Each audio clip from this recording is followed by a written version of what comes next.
Banjarmasin siang ini. WhatsApp 0811 5111 410. Instagram, Facebook, dan YouTube RRI Pro 1 Banjarmasin.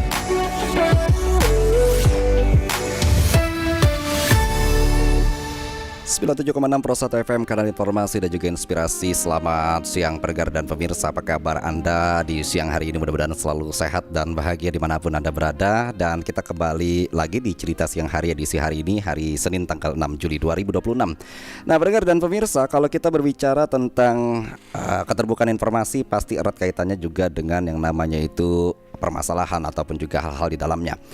Tema yang dibahas hari ini adalah terkait dengan penerimaan mahasiswa baru di perguruan tinggi negeri. Setiap tahun pendengar, ribuan bahkan ratusan ribu calon mahasiswa dan juga orang tua menaruh harapan besar untuk bisa masuk ke PTN atau perguruan tinggi negeri.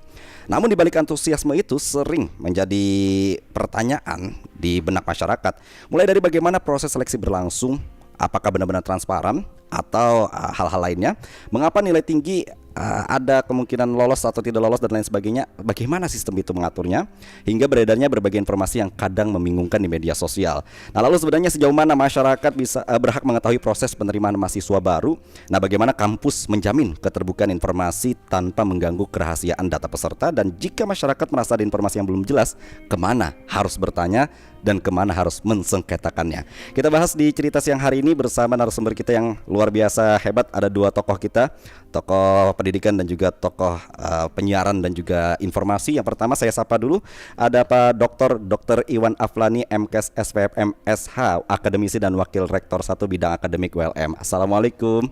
Waalaikumsalam warahmatullahi wabarakatuh. Boleh izin didekatkan sedikit ke mikrofon Pak ya? Iya, sehat kabarnya Pak? Alhamdulillah sehat. Alhamdulillah. Terima kasih sudah meluangkan waktunya ke RRI Banjarmasin Pak. Ya, siap. Baik. Satunya lagi ini ada Dr. Deki C. Kanantolihu, Esos MIKOM CME. Ini Wakil Ketua Komisi Informasi Provinsi Kalimantan Selatan. Selamat datang dari RRI Banjarmasin Pak Deki. Iya, selamat siang. Baik. Terima kasih Mas Fadli sudah berkenan untuk mengundang Komisi Informasi di acara ini. Luar biasa, sehat juga kabarnya ya? Alhamdulillah. Alhamdulillah. Saya langsung to the point Pak. Pertanyaan yang pertama adalah terkait dengan keterbukaan informasi itu penting nggak sih? Kalau kita nanya ke Pak Deki pasti penting. Tapi bagaimana sosok sudut pandangnya Pak Iwan nih terkait dengan keterbukaan informasi? Pak Dr. Iwan, bagaimana dengan keterbukaan informasi? Sepenting apa sih kira-kira? Jadi keterbukaan informasi publik ya, ini merupakan sesuatu yang sangat penting di dalam dunia pendidikan. Ya. Bahkan kalau kita berbicara hari ini, salah satu parameter untuk menjadi good university governance atau dalam pengelolaan universitas yang baik, maka poin pertamanya, pilar pertamanya justru adalah keterbukaan atau transparansi.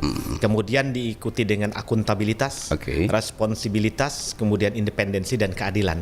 Kita lihat di mana peran transparansi, dia diletakkan yang pertama. I see.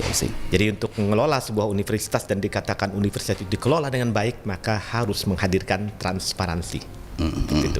Itu untuk membangun kepercayaan juga dan kredibilitas dari perguruan tinggi tersebut Pak Iwan ya. Betul, karena kita menyadari hari ini bahwa trust atau kepercayaan itu kan merupakan suatu modal dasar yang sangat mahal harganya. Itu sesuatu yang sangat bernilai. Oleh karena itu kampus yang notabene diisi oleh kaum intelektual, kemudian juga mereka mendidik dan menciptakan nantinya generasi-generasi sarjana dan intelektual lainnya, maka sudah selayaknya kampus itu menjadi sesuatu garda depan dalam hal transparansi informasi ini. Apakah ini juga Pak terkait dengan beban kampus yang memegang status sebagai kampus favorit, lalu merasa kayak saya harus mempertahankan nih keterbukaan informasi karena kampus favorit, atau memang itu tugas dan kewajiban sebagai kaum intelektual di kampus itu Pak? Yang pertama memang transparansi memang tugas, bahkan tidak hanya tugas kampus, tapi tugas kita bersama, tugas seluruh sivitas akademika. Berani menyampaikan sesuatu secara terbuka yang berkaitan dengan informasi publik ke masyarakat. Nah salah satunya juga untuk menjadi kampus yang unggul dan menjadi kampus favorit kan ini harus terpenuhi ya, adanya transparansi. I see. Jadi tidak hanya beban tadi jadi kampus favorit itu ya Pak ya? Tidak. Tapi memang menjadi tugas dan kewajiban dan mempertahankan itu yang sulit Pak ya? Betul, dan itu juga kan bentuk dari etika intelektual ya, di mana kita menyampaikan berbagai macam kebenaran. Contohnya misalnya kita memiliki hasil penelitian, Kemudian bagaimana penelitian itu berlangsung, kemudian hasilnya seperti apa, itu kan publik berhak tahu ya. Makanya ada publikasi jurnal.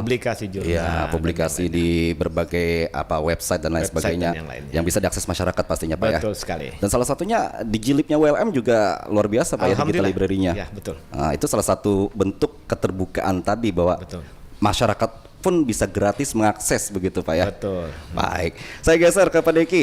Ya, ini siap. Pak Deki, Komisi Informasi ini kan dibentuk oleh pemerintah pastinya untuk menjamin yang namanya keterbukaan informasi. Ya. Artinya pemerintah saat ini concern sekali Pak dengan yang namanya keterbukaan informasi. Tapi dari sudut pandang Pak Deki sendiri, seperti apa keterbukaan informasi itu? Sepenting itukah kira-kira perlu dibentuk yang namanya komisi dan lain sebagainya Pak Deki? Ya, kalau kita bicara tentang keterbukaan informasi, bahwa keterbukaan informasi bagi masyarakat itu dijamin oleh Undang-Undang Nomor 14 Tahun 2008. Ya. Nah, kalau kita kaitkan dengan perguruan tinggi, maka keterbukaan informasi ini terkait dengan seberapa terbukanya kampus itu. Itu dasar pertama.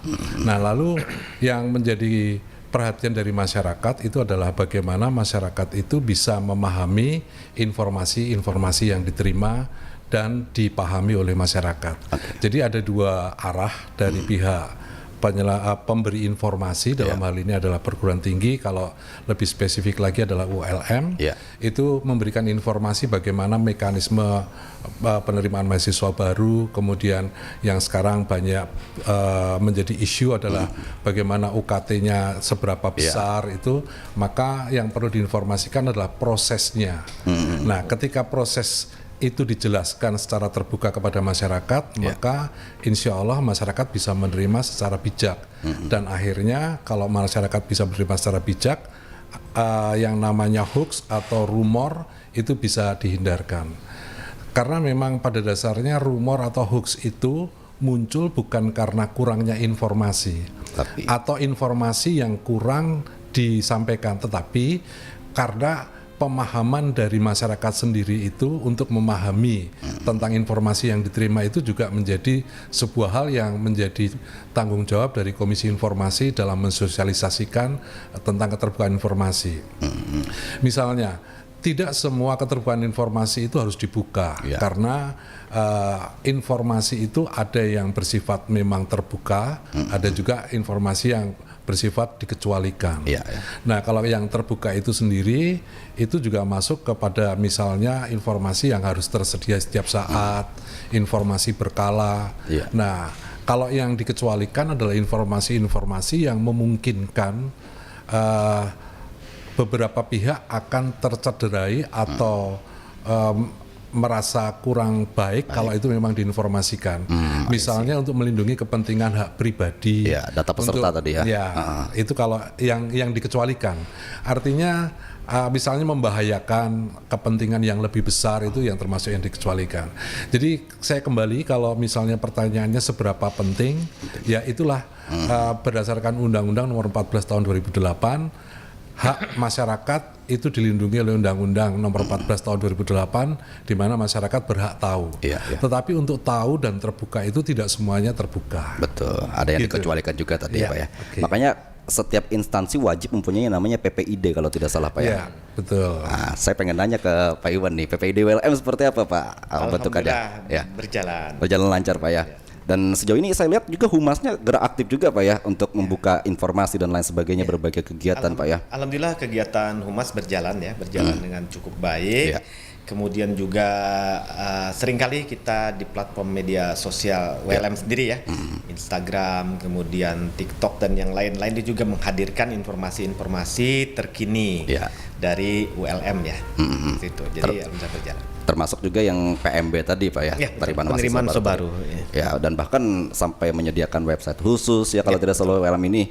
Bahkan ada helpdesk pengaduannya juga kalau tidak salah Pak ya. Betul, ada helpdesk pengaduan itu nanti yang terkait dengan bagaimana mekanisme dilaksanakan. Kemudian termasuk dengan hasil ya. Ada yang bertanya tentang hasil dan yang lainnya kan itu bisa melalui helpdesk yang kami sediakan. Oke, jadi WLM siap menerima apapun itu kritikan ataupun juga opini yang mungkin akan mempengaruhi mempengaruhi atau tidak gitu ya terkait dengan nilai tadi ya. Betul. Nah, tapi yang jelas WLM tetap memegang integritasnya tadi ya Pak ya, Betul. dengan komitmen. Tapi Pak, yang jadi pertanyaan setiap tahun pasti pertanyaan ini akan terus ditanyakan ke Bapak Iwan dan juga mungkin segenap pimpinan rektor lainnya. Orang dalam Pak, masalah PTN ini pasti erat kaitannya dengan orang dalam atau orang yang berasa saya bisa memasukkan dia ke dalam PTN ini Pak. WLM sejauh ini seperti apa untuk memberantas orang dalam tersebut Pak? Oke, untuk bisa memahaminya dengan utuh ya, saya akan jelaskan dulu bagaimana mekanisme penerimaan mahasiswa baru. Jadi ULM itu memiliki 3 jalur penerimaan mahasiswa baru. Yang pertama melalui jalur SNBP atau SNBP itu yang berdasarkan prestasi ya. Nilai tadi ya. Itu ya, itu undangan bahasa kita dulu. Kemudian ada SNBT yang berdasarkan tes. Kemudian ada jalur mandiri. Nah, seringkali kan ada saja oknum gitu ya, yang mungkin di luaran sana bisa berpikir bahwa dia bisa masuk ke berbagai jalur penerimaan. Namun itu kita pastikan itu tidak bisa dilakukan ya. Saat ini itu tidak ada terjadi di Universitas Bangkurat. Artinya orang pasti bisa memasukkan, pasti menjamin bisa lulus, itu kan tidak ada seperti itu. Nah, kemudian khusus untuk jalur mandiri di Universitas Bangkurat itu kan ULM memiliki jalur mandiri, kemudian jalur mandirinya terbagi 2, Mas Fadli. Ada jalur non afirmasi, ada jalur afirmasi.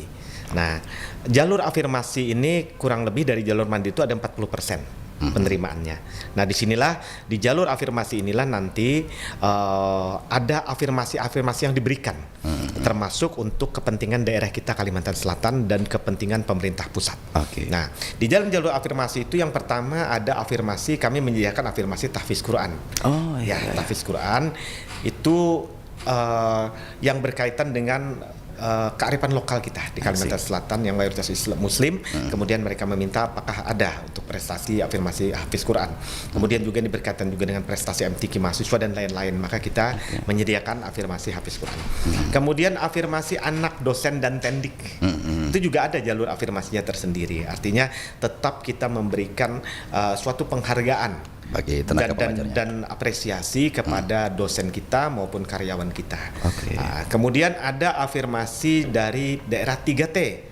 Daerah 3T yang dari pemerintah pusat ya, yang tertinggal, terluar, terkebelakang itu juga bisa pemerintah pusat memberikan afirmasinya ke Universitas Sambung Mangkurat. Kemudian ada jalur afirmasi pemerintah daerah. Jadi istilahnya tidak ada tuh titipan-titipan. Yang ada itu adalah mereka adalah pemegang afirmasi. Misalnya seorang mahasiswa gitu dikirim oleh satu daerahnya, katakanlah satu daerah kabupaten tertentu gitu, dia mengirim. Tapi bisa jadi dalam proses pengiriman itu nanti sudah ada kesepakatan antara calon mahasiswa dengan nanti kepala daerah bahwa nanti kalau dia diterima kemudian nanti lulus jadi sarjana dia akan mengabdikan diri di daerah tersebut. Tapi afirmasi itu apakah menjamin kelulusan? Tidak juga. Karena pengaruh afirmasi hanya 40%. Yang 60%-nya tetap nilai. Jadi misalnya banyak pemberi afirmasi, misalnya katakanlah yang diterima hanya 10 gitu ya, pemberi afirmasinya 40, maka kan akan diseleksi yang terbaik daripada 10 penerima afirmasi itu. Jadi tidak otomatis dapat afirmasi pasti lulus gitu. Ketat juga ternyata ya Pak ya. Betul. Walaupun memang ada jalurnya, tapi sekali lagi ada yang namanya rules-nya tadi yang harus rules of the game-nya. Rules of the game yang harus dipatuhi oleh sekali. player ya bahasanya. Berarti ini hal ini disampaikan kepada masyarakat Pak Iwan ya? Disampaikan. Jadi kita ada peraturan rektor tentang itu. Jadi dalam peraturan rektor itu kan kita setiap kali produk-produk yang berkaitan dengan publik kan kita sosialisasikan ya di dalam pengumuman-pengumuman kita. Jadi kalau mencermati website penerimaan baru mahasiswa baru ULM tentunya akan ketemu dengan hal-hal yang saya sampaikan tadi. Ya, itu yang menjadikan itu jadi terbuka informasinya tadi Pak ya. Nah, saya ke Pak Deki menanggapi Pak Iwan tadi yang luar biasa gerak aktifnya dan juga menarik juga apa yang disampaikan beliau tadi. Ada berbagai jalur juga tadi Pak ya terkait dengan, dan sudah disampaikan juga melalui peraturan rektor yang dipublikasikan ke websitenya. Berarti keterbukaan informasi ini bisa mengantisipasi Pak ya terhadap hal-hal seperti kayak orang dalam dan lain sebagainya tadi. Baik, kalau kita bicara tentang keterbukaan informasi publik, pada dasarnya adalah keterbukaan informasi publik itu membangun kepercayaan masyarakat. Oke. Nah, perlu kami informasikan dan saya turut berbangga bahwa Komisi Informasi itu selalu melakukan monitoring dan evaluasi. Kalau di Provinsi Kalimantan Selatan itu saat ini ada 3, yaitu yang pertama tentang pemerintah daerah, organisasi perangkat daerah, dan instansi vertikal yang ada di Kalimantan Selatan. Dan luar biasanya untuk perguruan tinggi itu langsung dimonitoring dan evaluasi oleh Komisi Informasi Pusat setiap tahunnya. Salah satu di antaranya bersaing seluruh Indonesia, bukan bersaing sih, dimonitoring dan evaluasi untuk perguruan tinggi. Nah, menurut data yang kami terima dari Komisi Informasi Pusat (ULM) masuk dalam kategori informatif. Alhamdulillah. Jadi, luar biasa. Untuk tahun 2025 ya, karena tahun 2026 ini baru akan berjalan. Nah, jadi perlu kami informasikan yang namanya kategori ini ada informatif, menuju informatif, dan cukup informatif, ada yang kurang informatif juga. Jadi kalau ULM sudah sampai pada tahap informatif, itu artinya semua elemen-elemen, semua substansi tentang kebutuhan keterbukaan informasi itu sudah memenuhi standar yang sangat ideal gitu. Jadi kalau dalam LED sekarang pertanyaannya, apakah memang karena ULM ini sudah terbuka maka masyarakat itu percaya atau tidak? Nah, itu memang menjadi PR kita bersama, bukan hanya ULM, bukan hanya Komisi Informasi, tapi tentang kita bersama. Karena memang kalau kita bicara agak sedikit filsuf, bahwa kalau kita bicara yang filsuf, kalimat filsafat yang sudah cukup lama dan cukup populer adalah berhati-hatilah dengan pikiranmu, karena pikiran akan melahirkan ucapan, ucapan akan menjadi tindakan, tindakan akan menjadi kebiasaan, kebiasaan akan menjadi karakter, dan pada akhirnya akan menjadi nasib juga.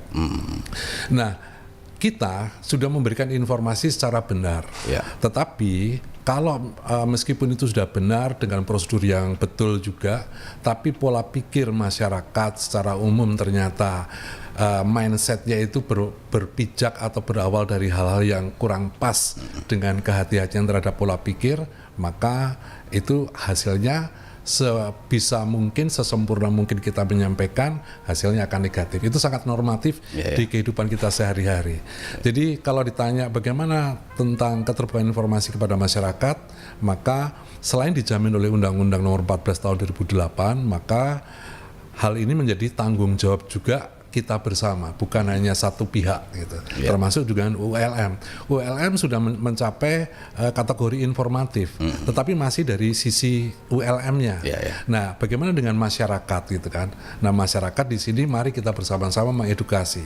Dan satu hal yang perlu saya sampaikan mewakili teman-teman dari Komisioner Komisi Informasi, mengucapkan terima kasih dan turut bangga serta turut berbahagia bahwa RRI melalui Pro 1 hari ini menyampaikan atau mengundang kami untuk sedikit banyak sosialisasi tentang keterbukaan informasi, sehingga diharapkan masyarakat juga paling tidak mindsetnya juga akan terbuka. Itu kira-kira. Jadi tantangan tersendiri nggak sih Pak bagi Komisi Informasi Provinsi untuk mengedukasi masyarakat nih, biar tadi sesuai on the track-nya gitu?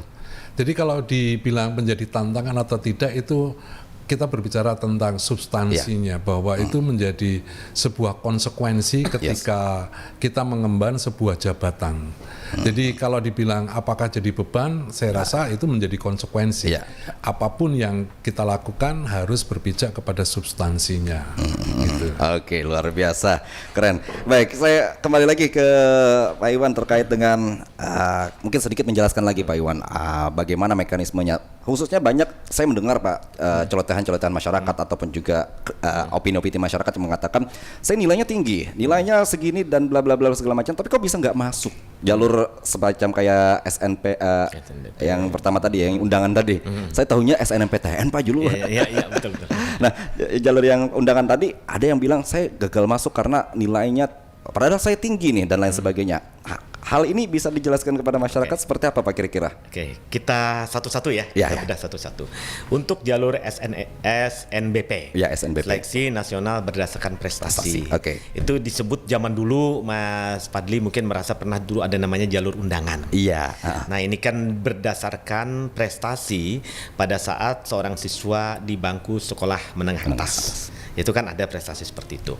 Namun jangan lupa di dalam penerimaan SNBP itu tidak hanya nilai rapot Mas Diki yang dinilai, tapi juga ada prestasi-prestasi lain, prestasi tambahan, misalnya pernah menjadi juara, pernah mewakili sekolahnya ke tingkat nasional atau justru internasional atau tingkat daerah. Itu menjadi bahan pertimbangan juga di dalam pemilihan mahasiswa nanti yang bisa diundang. Jadi tidak hanya masalah akademis semata, tapi ada juga masalah-masalah prestasi yang lain.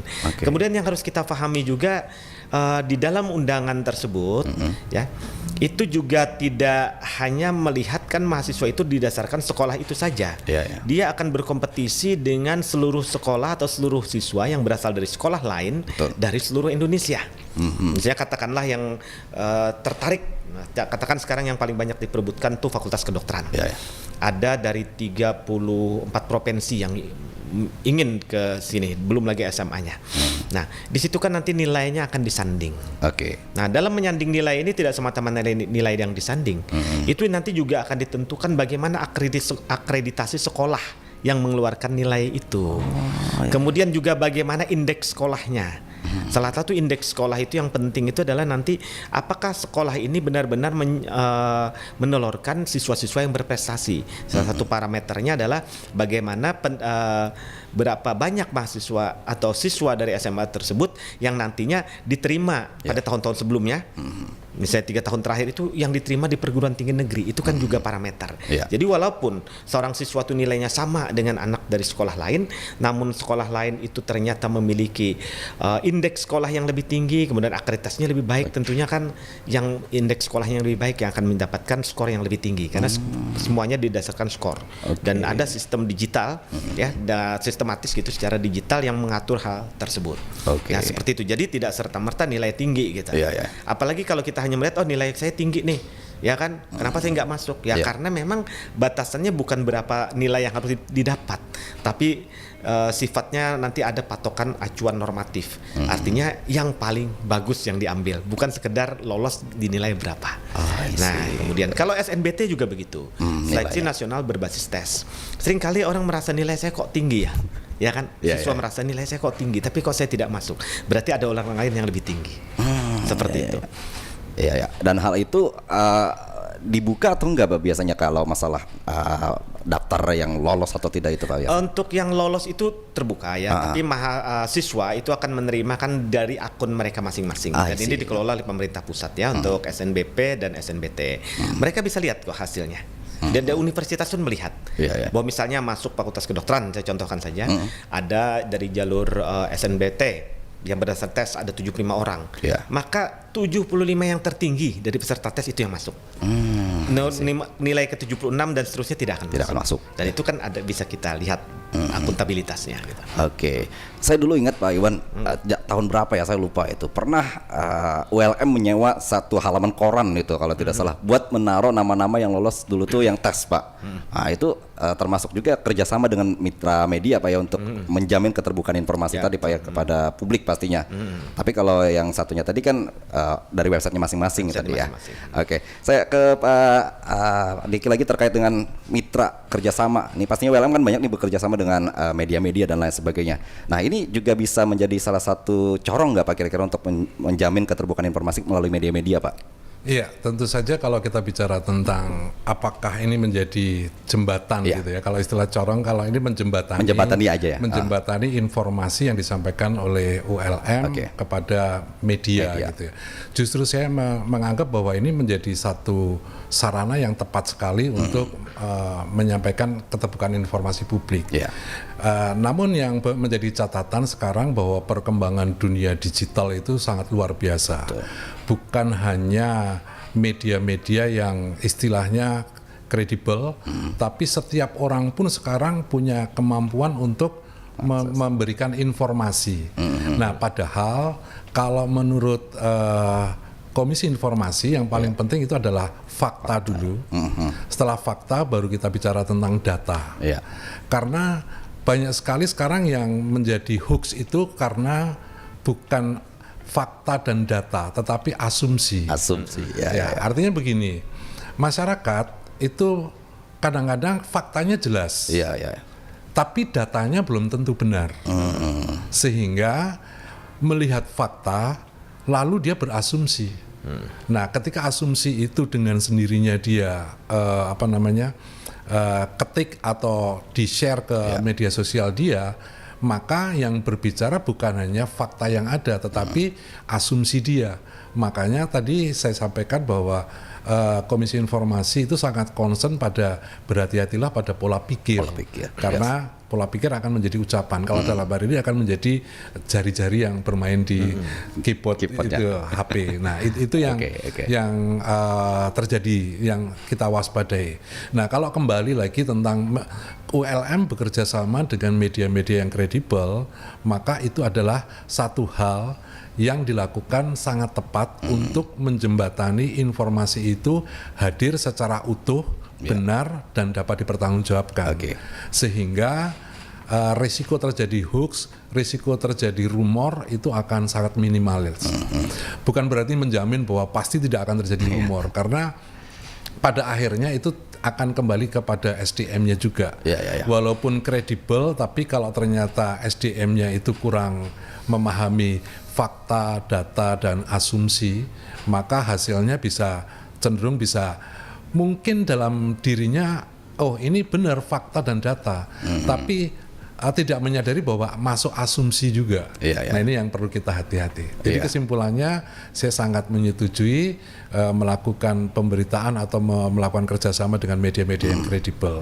Tapi bukan berarti yang tidak kredibel itu tidak juga diperhatikan, tetap diperhatikan, tetapi tetap mengutamakan fakta, data, dan yang paling mendukung lagi adalah proses dan mekanismenya itu juga dijelaskan.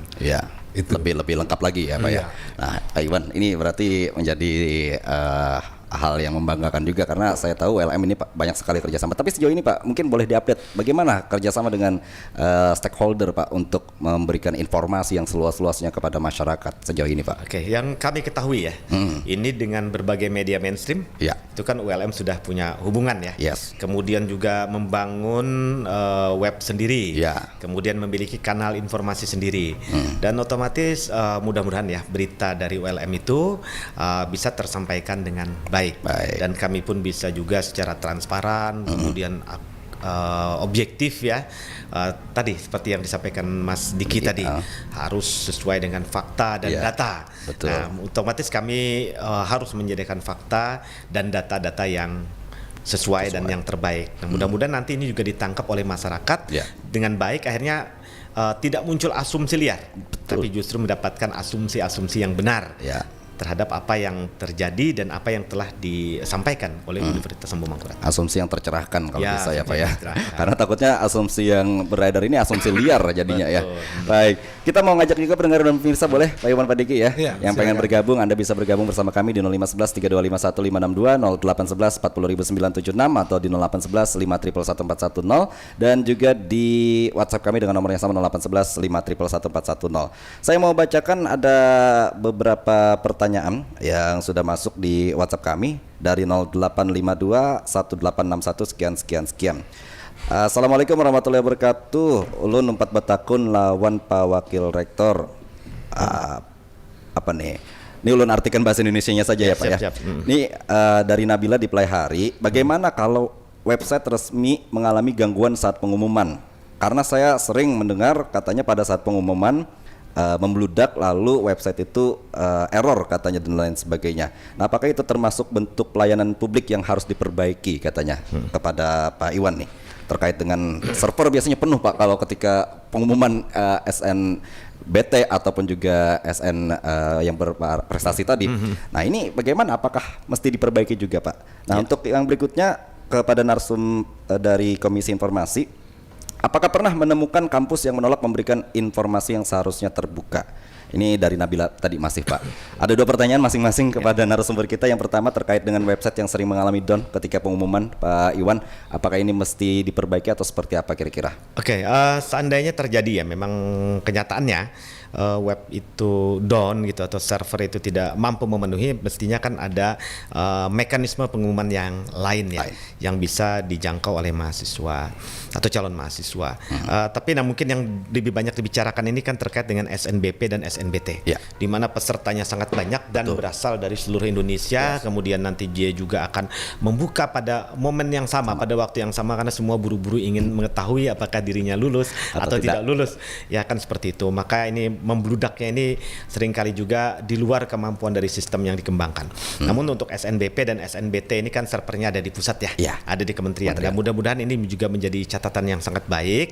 Mudah-mudahan nanti kalau masih ada segera bisa diperbaiki. Dan saya yakin tapi kalau kita berbicara dalam skalanya nggak terlalu besar seringkali down-nya itu hanya sebentar beberapa waktu. Kemudian untuk WLM sendiri insya Allah sampai beberapa tahun terakhir ya kita tidak ada down ya, ketika kita pengumuman gitu ya, artinya tidak mengalami over capacity gitu, tidak, karena kita juga sudah memperhitungkan kemampuan dari jaringan yang kita miliki, bandwidth-nya, IT-nya dan yang lain-lain kita sudah siapkan juga. Jadi sebelum kesini pun Mas Diki, kami beberapa waktu yang lalu kan selalu akan memastikan kemampuan dari server itu, apalagi kalau WLM secara mandiri, berarti WLM kan menyelenggarakan sendiri itu ujiannya. Nah, bagaimana antisipasinya sedemikian rupa kami lakukan.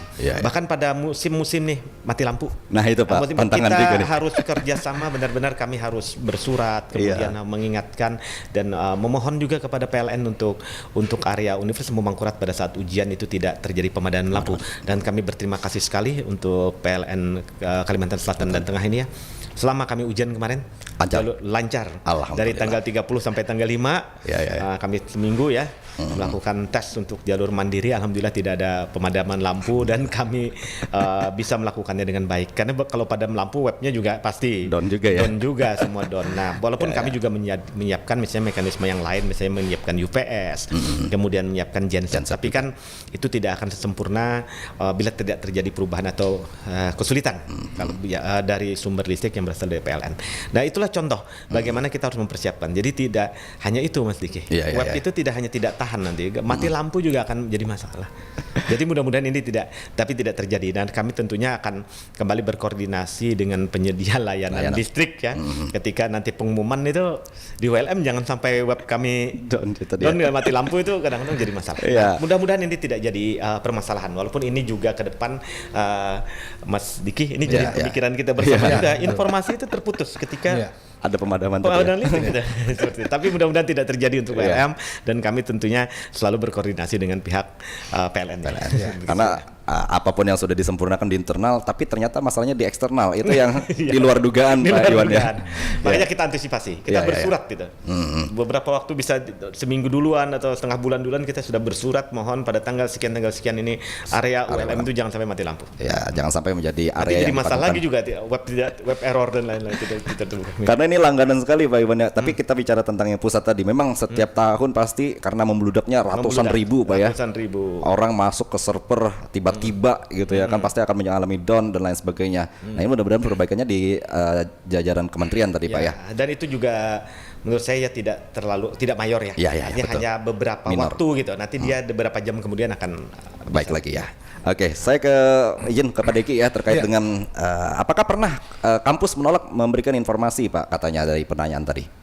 Baik, kalau di Kalimantan Selatan, karena saya berbicara tentang Kalimantan Selatan ya, menurut yang saya pahami, untuk data pastinya saya kurang pasti, tapi yang saya pahami sampai dengan hari ini untuk kampus memang belum ada sih.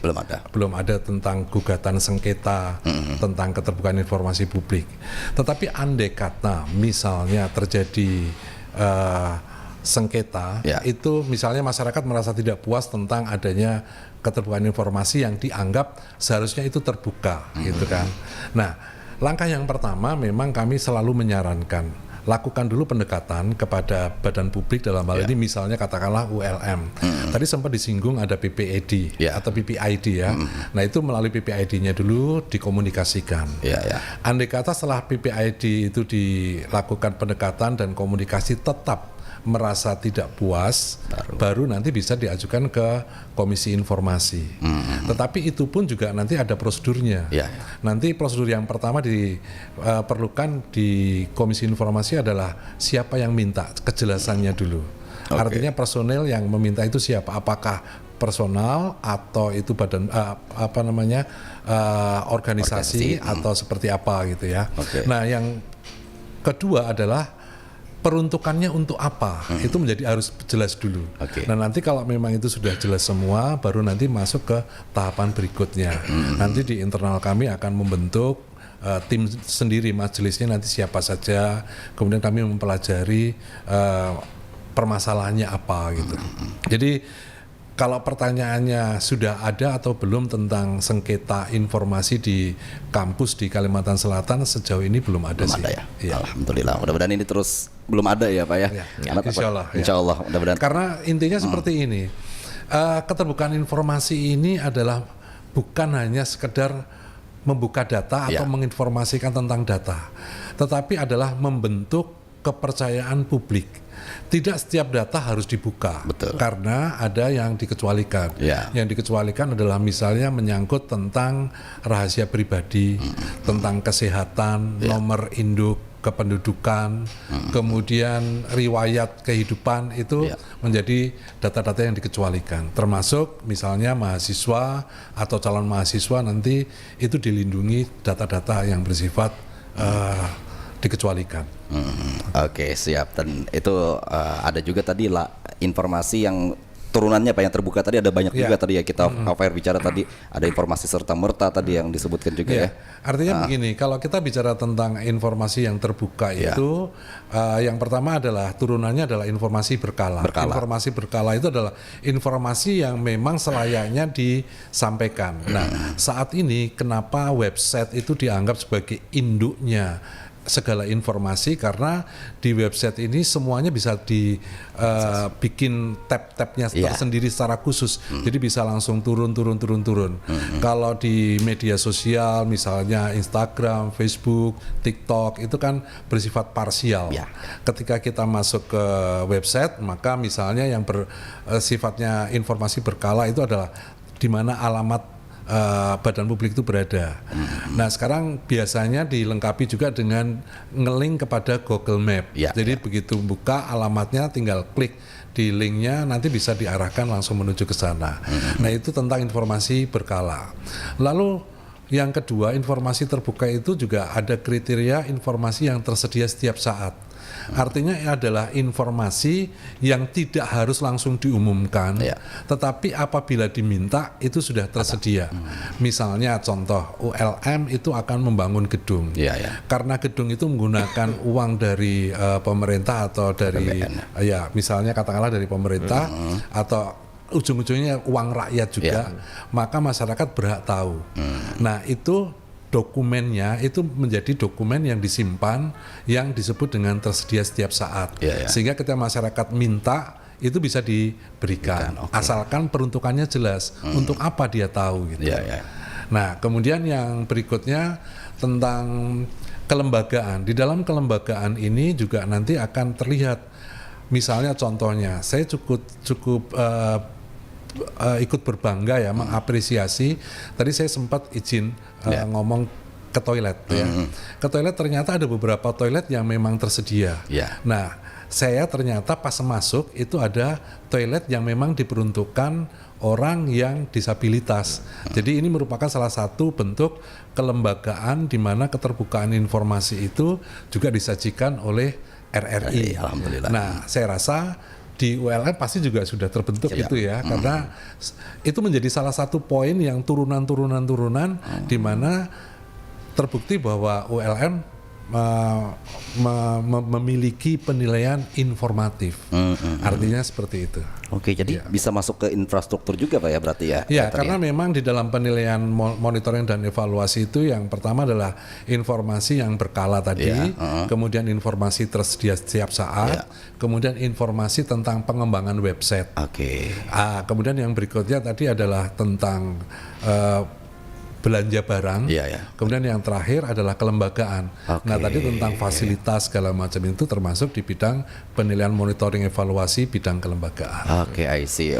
WLM mah udah dari dulu kalau tidak salah disediain jalurnya ya Pak ya, buat disabilitas. Karena kan rata-rata juga WLM kalau tidak salah sudah lama inklusi ya Pak Iwan Betul, ya. betul. Sudah tahun berapa itu saya lupa itu.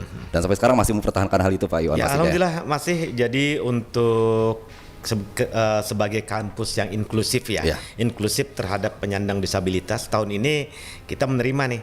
Di jalur mandiri saja kita ada 23 orang nanti. Wow, Masya Allah. Yang kami yang ikut tes kemarin, dan mudah-mudahan mereka lulus ya. Amin. Jadi bagaimanapun WLM akan menyediakan juga pendidikan ya untuk anak-anak kita yang kurang beruntung, yang mengalami disabilitas. Ya. Dan terkadang penyandang disabilitas juga punya keunggulan-keunggulan di bidang-bidang tertentu. Ya. Dan alhamdulillah.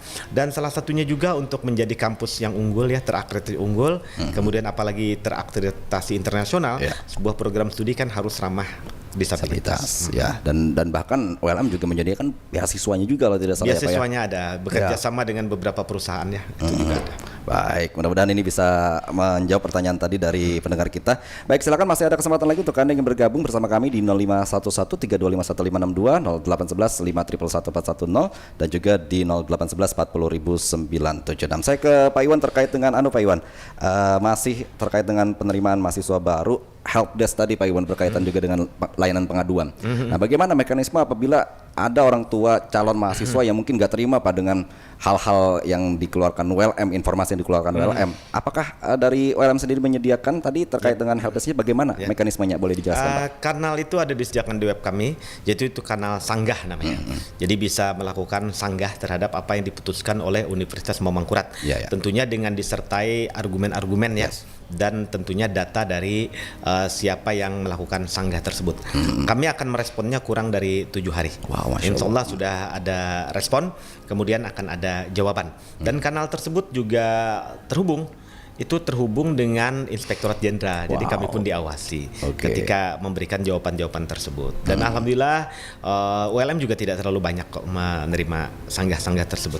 Dan bisa diatasin di alhamdulillah. Ya, diatasin oleh pihak. Terkadang ada kesalahan ya. Tadi ada asumsi bahwa asumsi ini nilai saya ini tinggi nih, ya kan gitu ya. Ternyata salah memahami. Ternyata walaupun sama tinggi tapi ternyata prodi yang dipilih berbeda. Itu pasti beda. Passing grade di standar kelulusan di satu prodi A dengan prodi B kan bisa berbeda. Ada juga misalnya yang dia menyangga, kenapa nih saya tinggi, nilai saya ini skornya segini, seharusnya bisa masuk pilihan yang saya masuk favorit. Kenapa dengan nilai segini saya tidak bisa masuk ke yang favorit itu? Ternyata setelah dilihat nilai yang disanggahkan, dimasukkan itu ternyata sudah ditambahkan dengan nilai portofolio misalnya itu. Padahal kan yang di fakultas favorit itu tidak memerlukan portofolio. Misalnya begitu ya. Misalnya contoh.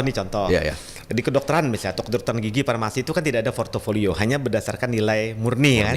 Kemudian ada program studi seni, kemudian juga program studi jasmani. Ini kan menambahkan nilai portofolio. Jadi ketika dia sanding, kok nilai saya sebenarnya ini masuk nih, karena orang terendah di fakultas farmasi misalnya lebih tinggian saya nih nilainya, padahal dia lupa bahwa itu penambahan dari nilai tes dan nilai portofolio. Nah seperti itulah kadang-kadang Pak Deki, kami harus menjawab dan menjelaskan. Terkadang ini ada keliru di sini, gitu kan.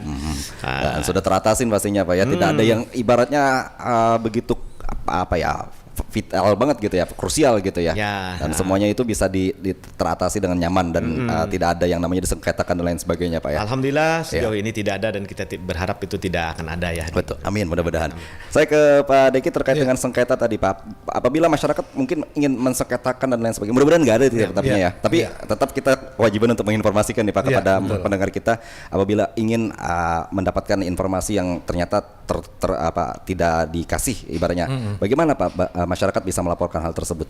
Baik, seperti yang tadi sudah sempat kita singgung ya. Misalnya ada masyarakat yang merasa tidak puas terhadap sebuah badan publik gitu ya. Anggap saja karena kita sekarang berbicara tentang ULM, maka masyarakat bisa menghubungi dulu PPID dari ULM-nya dulu ya. Gitu betul.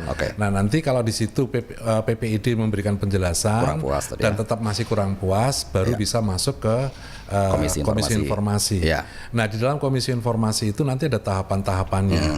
Tahapan yang pertama adalah melihat kriterianya dulu. Ya, Siapa yang minta gitu kan, harus jelas. Kemudian yang kedua, peruntukannya untuk apa Ya, gitu ya.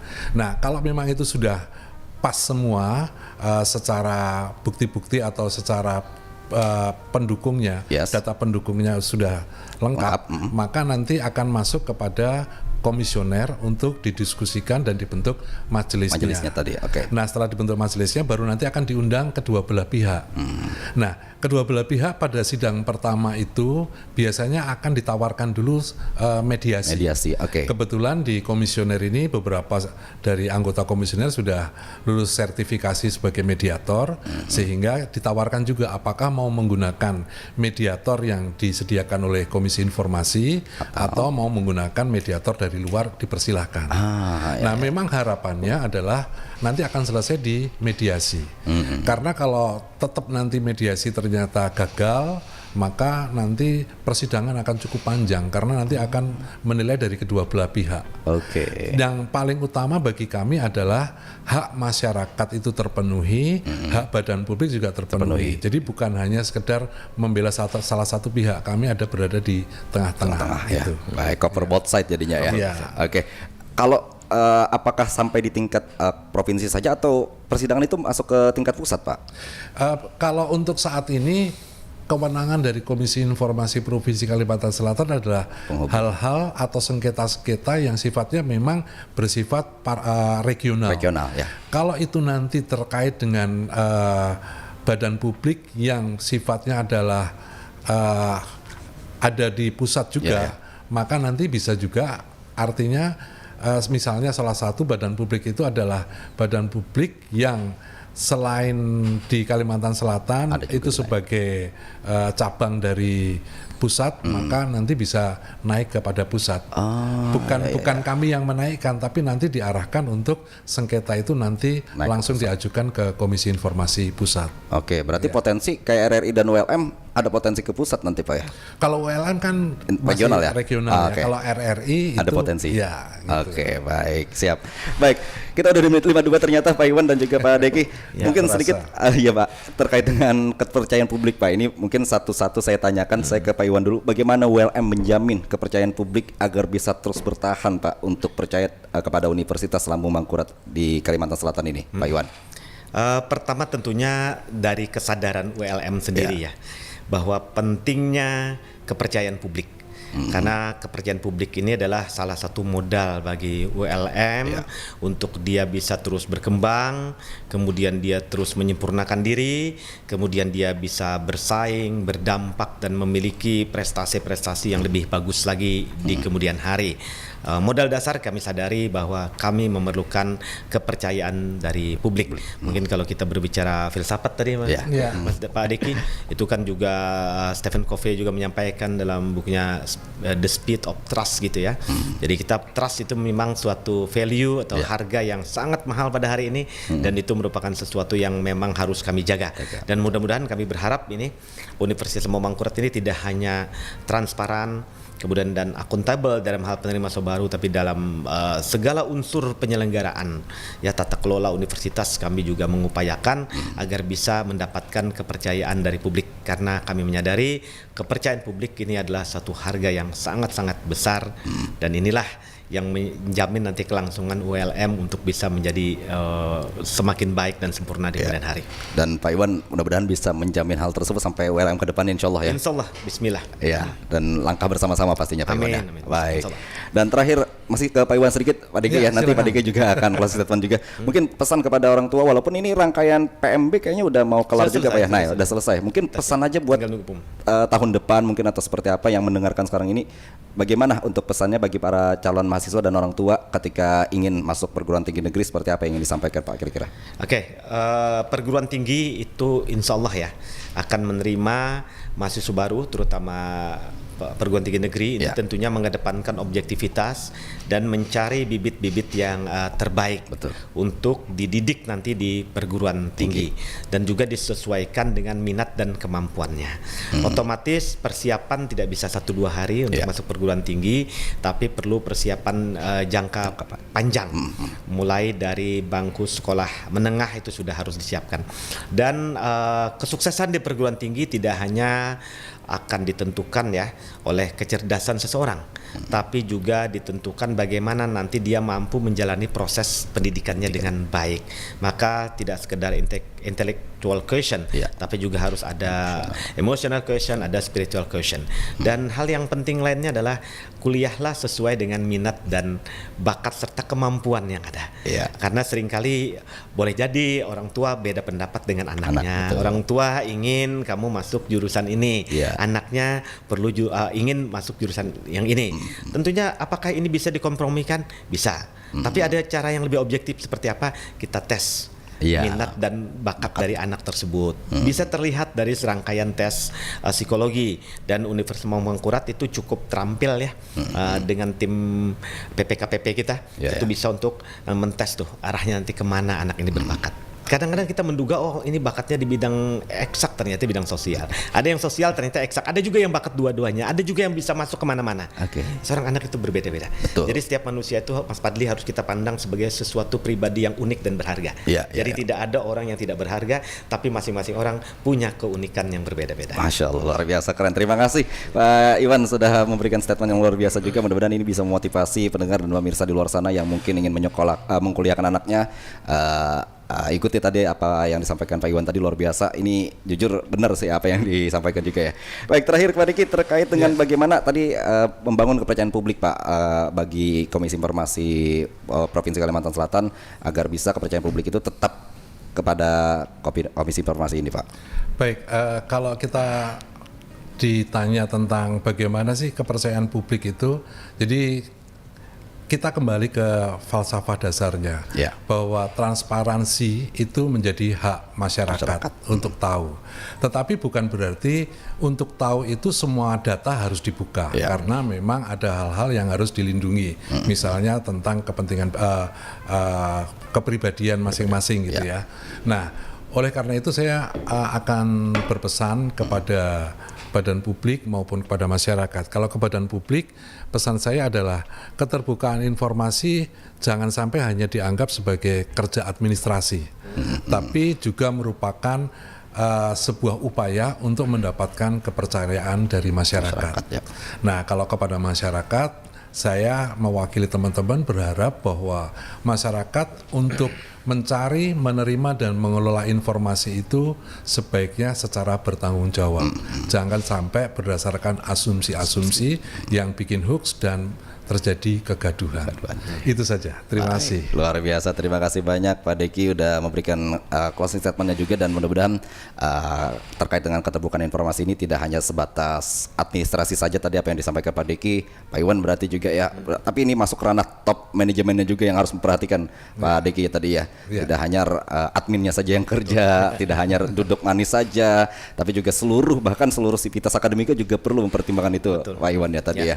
Baik, mudah-mudahan selalu sehat dan sukses selalu. Amin. Pak Iwan dan juga Pak Diki, terima kasih sudah berhadir di studio kita. Mudah-mudahan tidak jarang kita undang lagi insya Allah nanti ya. Insya Allah. Alhamdulillah. Terima kasih. Mudah-mudahan Senang hati. siap. Terima kasih banyak. Dan pendengar pemirsa, terima kasih untuk kebersamaan Anda. Sampai di sini cerita siang hari menemani Anda. Saya Padli, sampai jumpa. Wassalamualaikum warahmatullahi wabarakatuh. Waalaikumsalam warahmatullahi wabarakatuh. Kanal informasi dan inspirasi Pro 1.